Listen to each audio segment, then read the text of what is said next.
smells, taste of my particular writer's life, and where you get the truth about the writer's life. Subscribe if you haven't already. Punch the like button, tap the bell for notifications so you don't miss out on one single exciting video. And there haven't been many because I've been doctor's appointments after doctor's appointments. Just screws up my day. Yesterday I had to go to the dentist, and I was pissed off because my dentist died suddenly of a heart attack. She was only 62.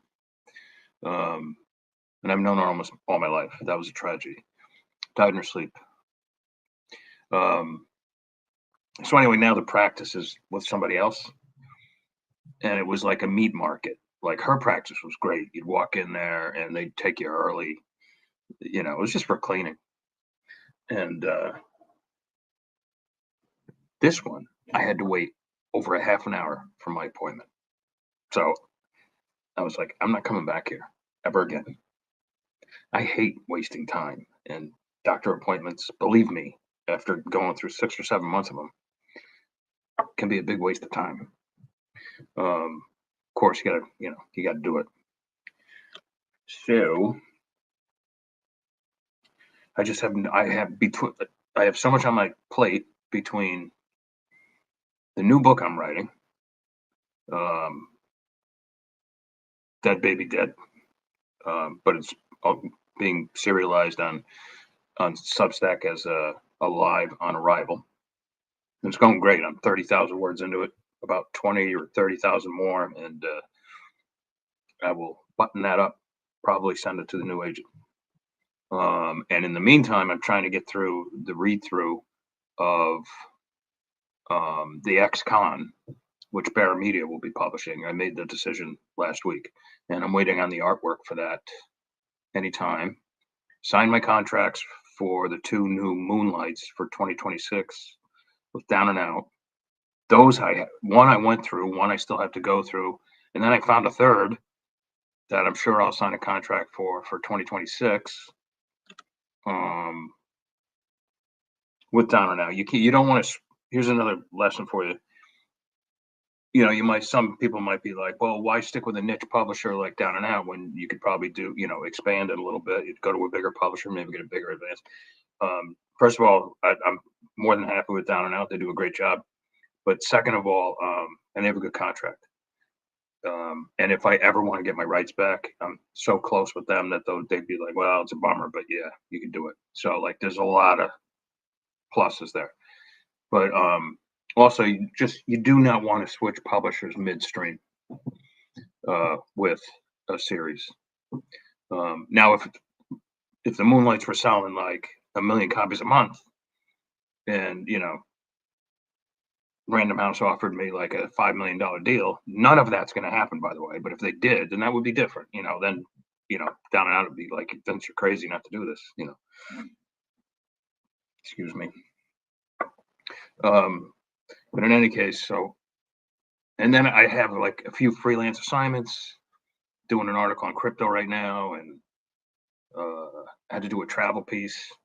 And so I'm like, and on top of all this, like with everything going on, you would think like, oh, Vince is probably working like, dawn to dusk, right? At minimum. I'm not. It's still part-time, but at the same time, I'm bored as fuck. It goes back to that doctor thing, because I've been home since I got off a plane from Italy in May, like May 1st, wherever it was. I've just been home, taking care of what I had to take care of, physically and stuff like that. So, and now I feel great. So, back to working out, like everything's back to normal. I'm not saying I'm there yet. I have, 3 treatments left, which amounts to like 3 hours in total. But I've reached the point. I'm like that school kid that is home from school with strep throat, but it's like day Wednesday, like late Wednesday, and you feel good now, and it's basically the infection's basically gone, and you're just kind of like, can I order pizza? And I'm bored, but you can't go to school yet. because you don't want to get sick again and all that sort of stuff. So like I'm at that point. I'm just getting really itchy.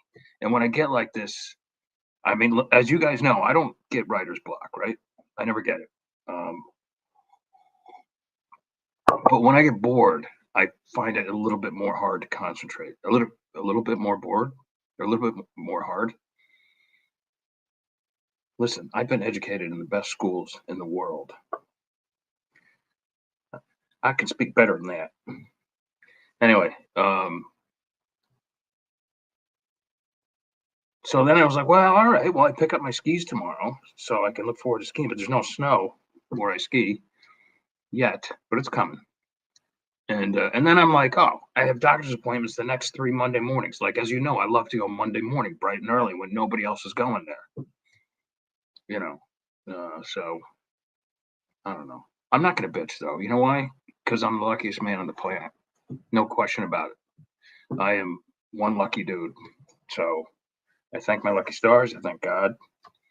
I thank all the support I've had, the kids, all that stuff. I thank, you know, anyone else needs to be thanked. My supporters, in particular, Tommy Schreck, who I'm like right now he's my favorite author, Tom Schreck. I'm reading his Duffy Dombrowski books. And I find myself like, saving pages that are particularly good, well written, stuff like that. And Tom's the other Albany best-selling mystery author, and he's a great guy. And he too had lymphoma, so he's been like guiding me through it. And he's like, he told me from the get-go, he's like, dude, it's overblown. Don't worry about it. You'll cruise right through it, especially if you're in shape and stay in shape, which I've done. So, but in any case, I keep telling you every week I want to come to you more regularly, have more guests and stuff like that, and then all I do is disappoint. Trying to chat on just in case nobody even knows I'm here. What is the other thing I wanted to tell you? Oh yeah, so I made a list of all the books, and there's a few novellas thrown in there too.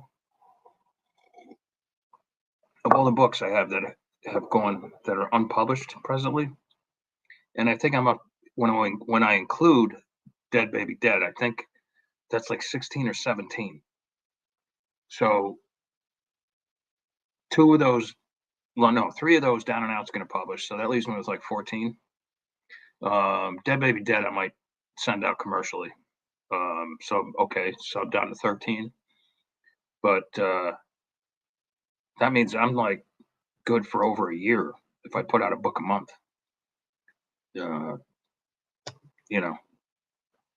Crazy. And I'm sure I'll be writing, I'll keep up my schedule, probably writing about a novel, say every month or every 2 months, or a novella once every month or something like that. I'm not going to stop. Obviously, I do this because I love it, and it pays the bills. But so I would imagine like I'm good into 2028 at this point, or by the end of, let's say like by this time next year, I'll be closing in on the decade. And you know what else is cool? I'm a geezer at this point, so like I'll be able to collect early Social Security at the same point. And now that Mr. Trump's in there, he's gonna probably give us a little bit of a raise. One can only hope. So anyway, that's what's going on the work side, and that's why I haven't been able to come to you. And don't confuse my being bored with not being appreciative, because I very much am. Oh yes, and I'm thankful for my doctors and all that sort of stuff too. Not there yet. Don't get me wrong. I'm not like getting ahead of my skis here. I'm not jumping the shark, Fonzie. But I'm just telling you how I feel at this moment in time, because that's all I can go on, this moment in time. Speaking of this moment in time, I was listening to Matt Taibbi's podcast today that he does with Walter Kern. I love those guys. They are I'm real big fans of them both. and Matt Taibbi like showed a clip of I forget what the organization is, but they're connected with the Pentagon, and it was like a scene out of um, the famous movie from the '60s about nuclear war, Dr. Strangelove, Kubrick's movie. And this guy is up there talking to the press about how, like, well, he's got his uniform on, and he looks like a mannequin with a military uniform on. He's like, well, basically he's saying like, well, yeah, we can entertain a first strike, but we don't want to blow up all our missiles all at once.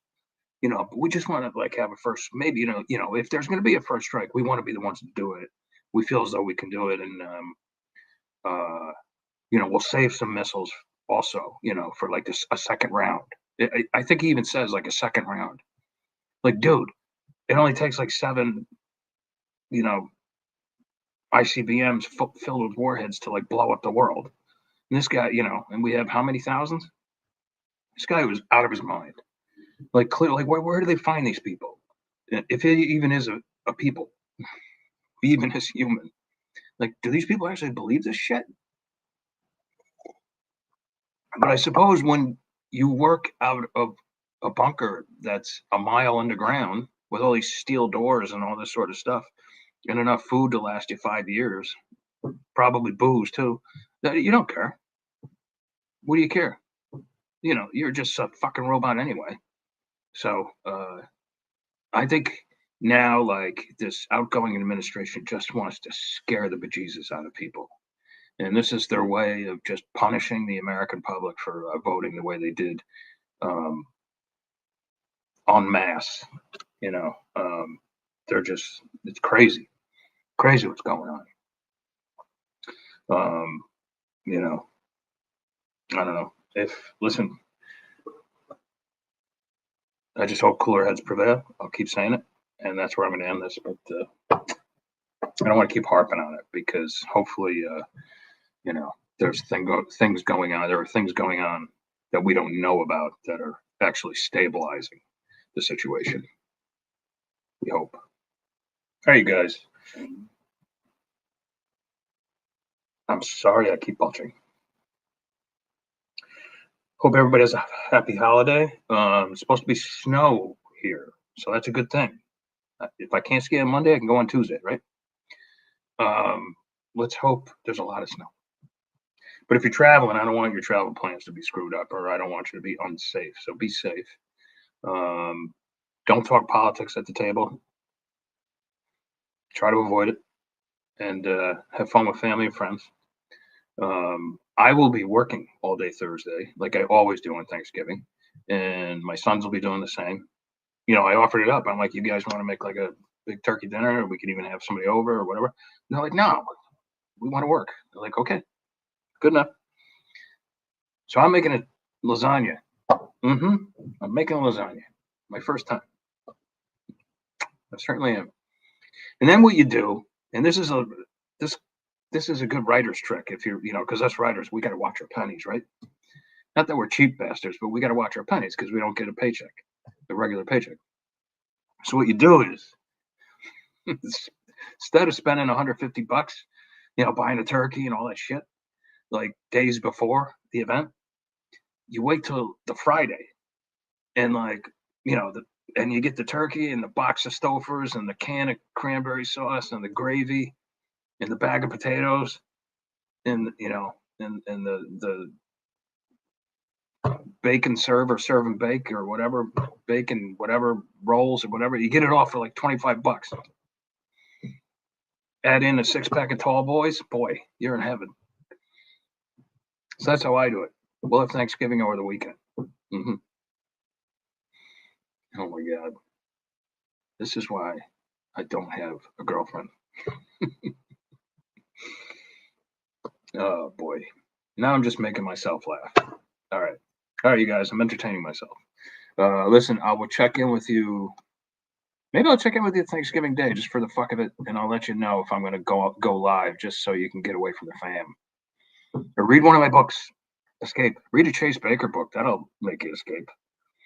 All right. And in fact, I think on Friday there's a promo runner from Written Word from Book Bargain Booksy, which is Written Word Media, and it's for the new one, Chase Baker and the Purple Robe of Christ. So look for that on Friday. It's just Friday only. It'll be 99 cents, if you know. So if you want some good escapism, especially if you're visiting family and you can't go anywhere, you know where to go. VinceandAndrew.com. VinZandrew.com, VinZandrew.com, VinZandrew.com. All right. That's all I got. And